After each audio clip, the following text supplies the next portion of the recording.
আমরা এখন বান্দা দেউলে রয়েছি। অনেকে হয়তো বুঝতে পারছে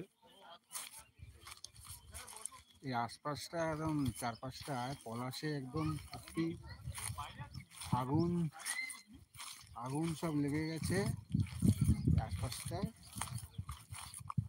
দুর্দান্ত একটা এক্সপিরিয়েন্স। এখানটায় এসে আমার লাগবে একটু দূরে দূরে এই গাছগুলো, কাছের গাছগুলো দেখাচ্ছে ওই সাইডের গাছ।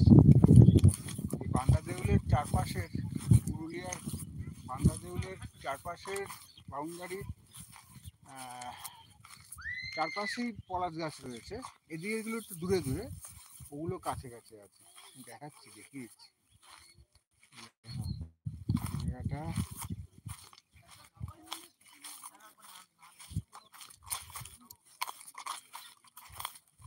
লাইভে থাকো, দেখতে পাবেন। লাইভে তোমরা থাকো, আপনারা থাকুন, দেখাচ্ছি। এই যে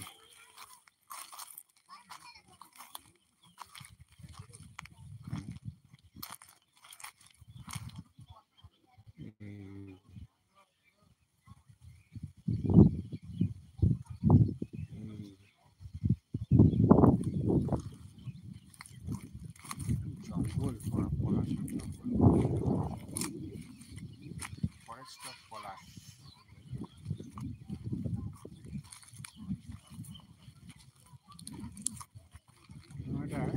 রোদে একটু কষ্ট হচ্ছে ঠিকই, কিন্তু হাওয়াটাতে আর ভালো লাগছে।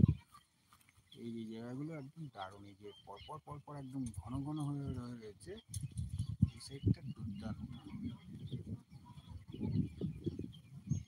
হ্যাঁ, এলে মন ভরে যাবে, তবে কদিনের মধ্যেই আসতে হবে। আর মোটামুটি 8-10 দিনের মধ্যে এলে এই রূপটা দেখা যাবে, না হলে আস্তে আস্তে তো সব ঝরে পড়ে যাবে, তাই না? এই যে এই জায়গাটা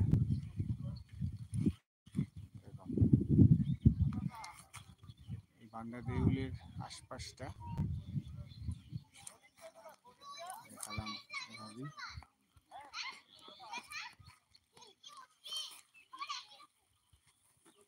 একটা দুর্দান্ত এক্সপিরিয়েন্স শেয়ার করলাম। আমি এখানে আগেও এসেছি, কিন্তু এত এত পলাশ আমি দেখিনি। এত পলাশ রয়েছে চারপাশটাতে।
চল।